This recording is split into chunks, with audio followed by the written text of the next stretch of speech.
F3, FZ, and F4. So it's not only FZ, it's the midline, it's your left brain, and it's your right brain. So we have the whole frontal cortex dysregulated. So now we add more suspicions, so we add new theories. So for F3, what are going to be the consequences? You know, poor executive functioning, language issues maybe, you know, and for the right is going to be the social side, executive functions as well. So again, as you learn your neuroanatomy, it's going to make more sense. But what I want you to see is that the generator is FZ, F3, and F4. Could you see that? Yes or no? Who did not see it? Everybody understands it so far? Don't be shy. Please ask me because I'm here for you to learn. Okay? I want you to learn new things. So we have a pattern here. All right? Now, this is a global look at it. Okay? So we have some understanding of things, so we know F3, F4. So when we do the topographies, the maps, if you read this, you're gonna be able to predict what the topography looks like, what the brain map looks like, which means that F3, F4, and FZ are gonna have a red dot right there. Okay, so we're gonna see if that's true or not, and we're gonna see that they're slowing back here. All right, so we know there's some slowing with some fast frequencies. So to be able to discern that, we're going to do the spectral analysis. So we're going to use the filters, and we're going to filter those band ranges in the specific brainwaves into band ranges, and in a color-coded fashion. So to do that, we go to analysis, and I go to EEG spectra. Now, here's the eyes opened EEG. I'm going to go full EEG. So we're going to do the analysis of the full EEG for the eyes open, right? And I need to make sure the epoch length is at 4 seconds, all right? Which means to meet international standards, I need 4 seconds, 4-second epochs, 4-second periods of clean EEG to do the analysis. All right, I'm gonna click OK, and there we have the same 19 channels, right? But we have what? The bandwidths. And I can go here to the right, and I go fill by band ranges. There we go. So, here we have our information. So remember the amplitude being on the back higher than the front? Does it coincide? Is it higher in the back than in the front? Are the peaks higher here or here? PZ or FZ? Where are they higher? PZ. So it coincides with what we were seeing in the raw EEG, right? So again, if you know how to read the raw EEG, you're going to be able to tell what's happening here. So far you're doing a great job. Now, remember we saw FZ to F3, more with F3 than F4? Does it coincide or not? F3, FC, right? It overlaps better. So the generator is FC, F3, midline to left hemisphere. And who understood? Who doesn't understand? All right. So again, we're going from the EEG to the spectral analysis, okay? So I'm gonna go back and forth to show you one more time.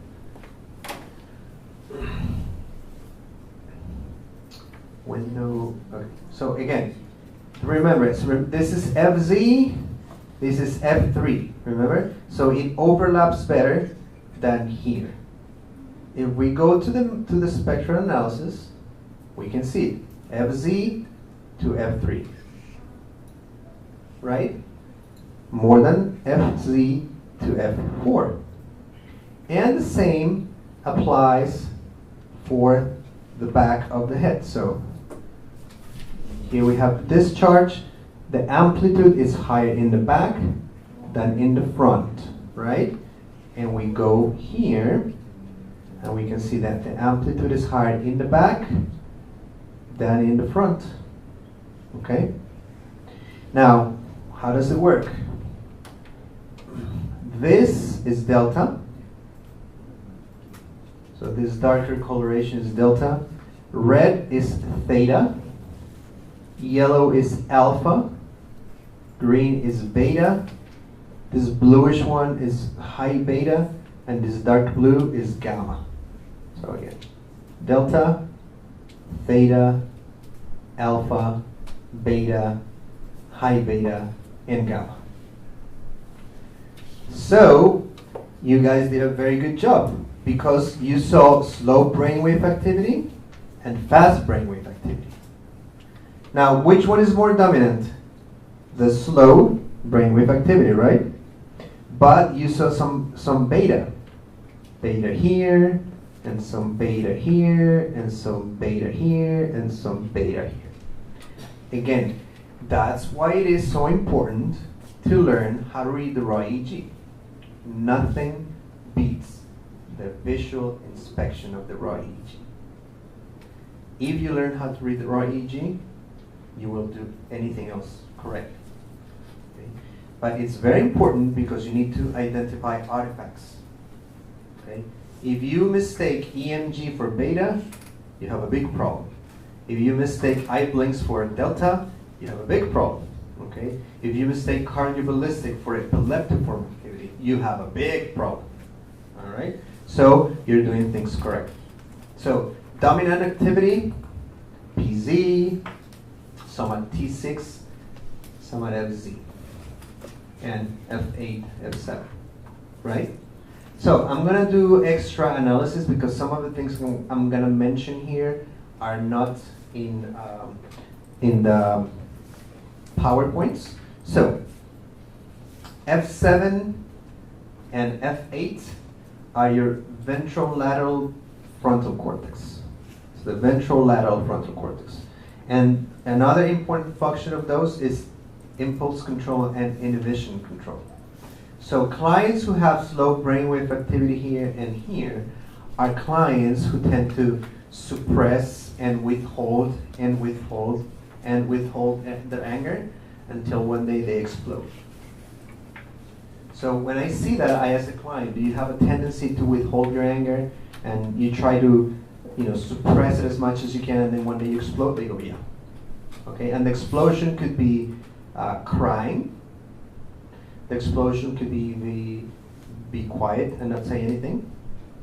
It could be physical or verbal aggression. But it's a client who, there's one day something happens and it's the last straw and it really makes them explode. Okay, so F7 and F8. Now, FZ, well, you're going to have your rumination.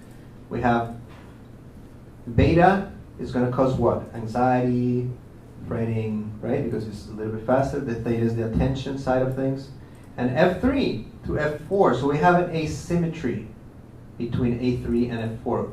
We have more alpha left than right.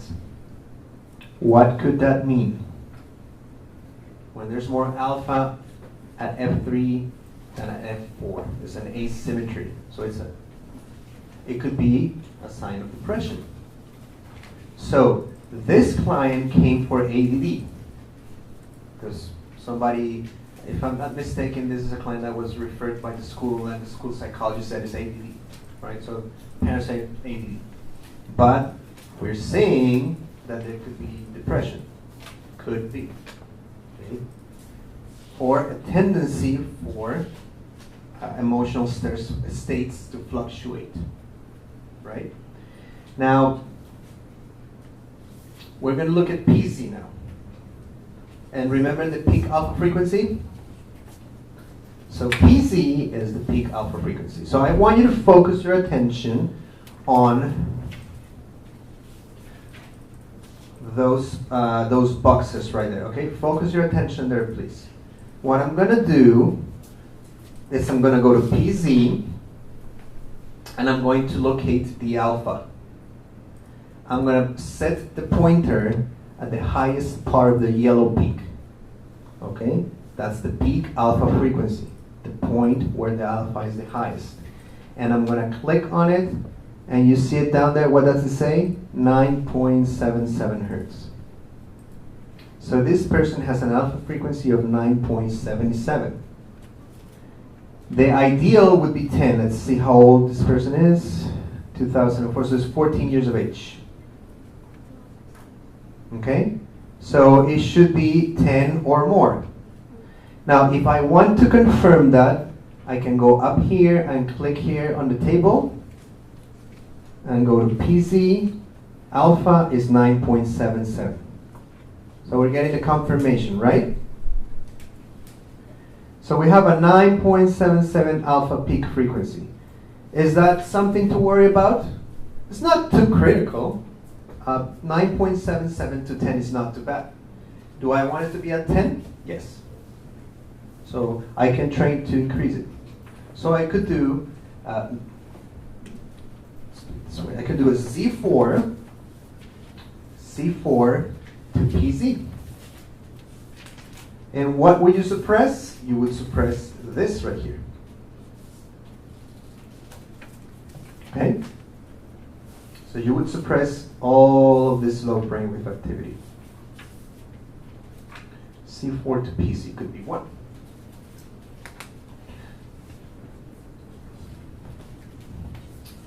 That's a possibility. Now, where are the peaks the highest? I want you to look at where the activity is the highest, okay? And I want you to write down on a piece of paper what protocol you would use.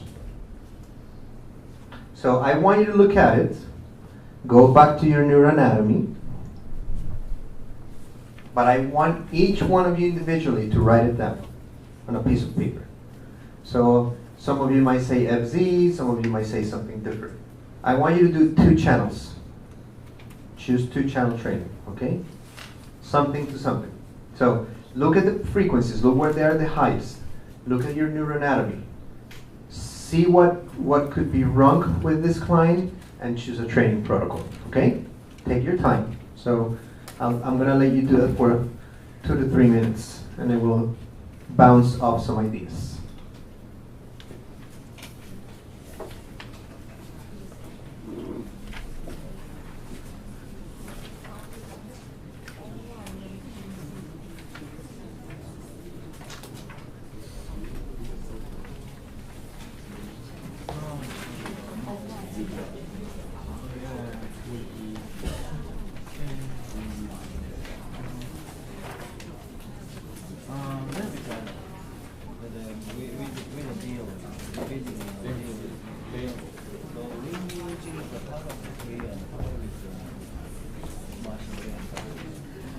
Remember, look at the frequencies where they're the highest. See what the clinical significance could be for the client and write a protocol. Okay, so for now, I want you to choose 2 channels. Whichever ones you think are the right ones. Okay? Think that this is your client. You just did the recording and you're looking at that, where you're going to choose for that person.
It's a Russian company.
Okay, any ideas? So, I want you to choose any two channels. Don't get too caught up in it. So what would you choose? Throw some ideas. I want to hear some ideas, please.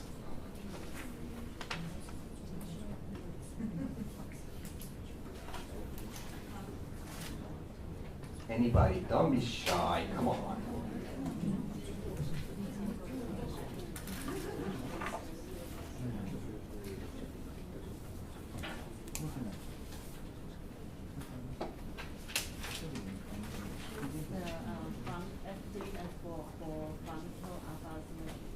So F3 and F4 to treat the asymmetry and possibly the depression. Okay, that's a good idea. Anybody else have something different? So what Dr. Lin is saying, because there is an apparent alpha asymmetry where there's more alpha at F3 than F4, they would treat that to balance that out, and if there's depression, obviously trying to do effective regulation, so treat the depression. So that's a good idea. Anybody else? Who would do something different?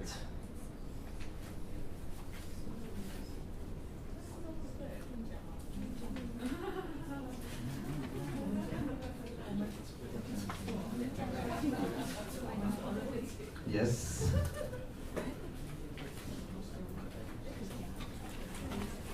We think we can choose a PZ to elevate the alpha. PZ. Okay, so do F8 PZ. Is that correct? So PZ is 1, right? PZ and? Elevate the alpha. F8, sorry. Elevate alpha. F8 to PZ. No. FZ and PZ. Oh, FZ and PZ. And you would downtrain the alpha. Uptrain the alpha. Oh, the alpha peak frequency, okay. Now, downtrain the beta. Okay. And what would be the objective? So what is the objective behind? Sorry? Okay, so getting rid of the depression and the rumination. Okay. Good idea. I like it.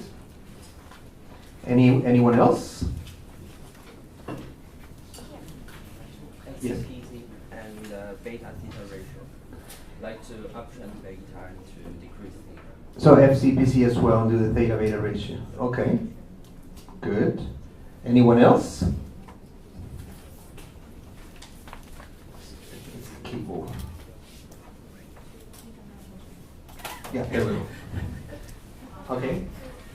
So, anyone else? So there's F3 to F4, there's FZ to PZ. Anyone else has a different idea?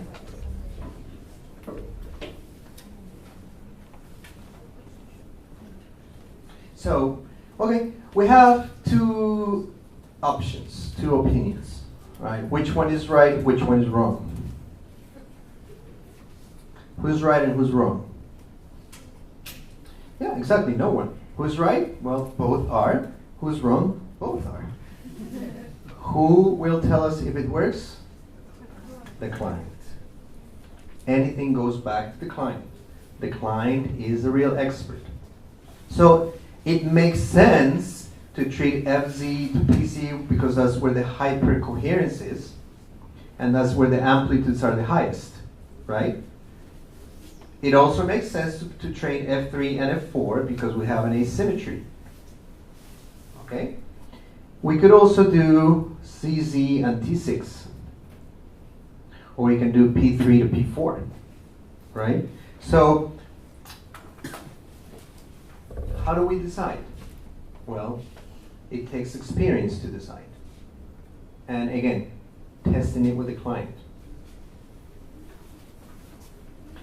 And this morning when I was telling you that the client and the therapist are a team, it's because they are a team. So we would ask this client what the most significant clinical obstacle is for them, or the most significant clinical obstacles are for them. And the client, because you might say, you know, we're going to treat FZ and PC, and we're going to treat that because we want you to stop ruminating. And the client might say, no, I really need to take care of this depression. So we go with what the client wants to, okay? Because it's their brain, it's their emotions, it's their life, it's their mental health. So we can choose on something, but the client will say, nope, I want to treat the depression. Now, we can treat the depression, but also treat the rumination. Because again, when we treat one thing, we're not treating one symptom. We're treating a cluster of symptoms. The brain is an integration organ. Okay? is these are not independent countries. This is a unity, okay? And when we train here, we're gonna have results here. When we train here, we're gonna see results here. So we can treat both. But it's very important to treat what the client wants. Now, what do we reward and what do we suppress? So this morning, we start talking about frequencies. Delta 1 to 4, theta 4 to 8, alpha 8 to 12, SMR 12 to 15, beta 13 to 21, beta 2 25 to 36, or 22 to 36, and gamma, right? Now, that's the convention. We're going to see what the real frequencies are for this client. So again, I want you to focus on these boxes, okay? Because one thing is what the books tell you, and a different thing is what the brain of your client tells you. So I'm going to start with the delta. I'm going to go to FZ. And the delta is between 1.46, see that down there? And what I'm going to do is move the arrow to the end of the delta, 342. If we round it up, it's 2 to 4, right? Make sense? Again, we're going to start here, 1.46 to 3.66. So 2 to 4. So that's the delta range we're going to suppress, 2 to 4. Now, we're going to go to theta, same thing. 3.91, meaning 4, to about 7.57. So 4 to 8. Okay? Now the alpha, it starts at 7.57, around 8, and it goes all the way to 13. What? Alpha 7 to 13? I thought it was 8 to 12. See what I mean? So we have 13 hertz alpha here. So we're going to go from 8 to 13, and then the beta, it's about 13 to 20. All right? So what we're going to suppress is 2 to 20 hertz. Because it starts at 2 with the delta, ends at 20 with beta. We're suppressing 2 to 20. All right? I'm going to do it again because some of you are looking at me like I'm talking to you in Spanish. So,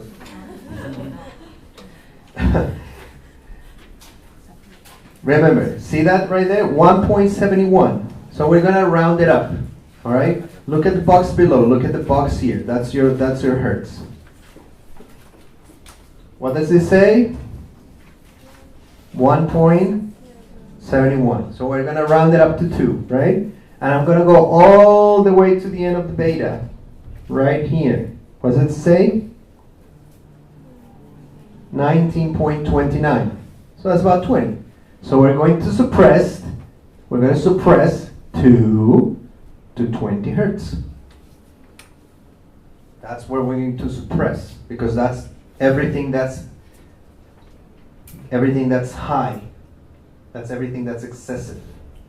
Is that clear? Who still does not understand it? Okay, we're going to do it again. No problem. So what we are looking at, we know we have some delta, we know we have some theta, we know we have some alpha, we know we have some beta, but we don't know the ranges.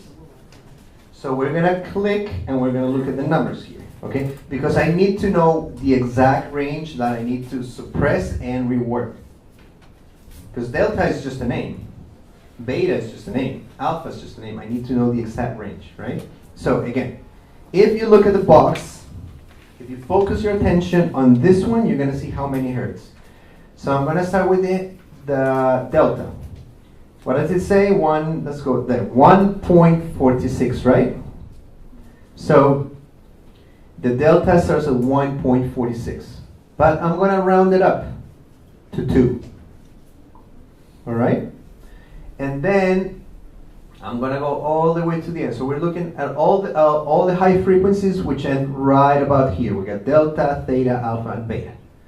So we start 146 and we go all the way to the end. That's where the beta ends roughly. It says 19.78. Correct? So that's a 20. So I could do 2 hertz to 20 hertz. That's my inhibit. That's everything that I'm suppressing for this client at FZ. 2 to 20. All right?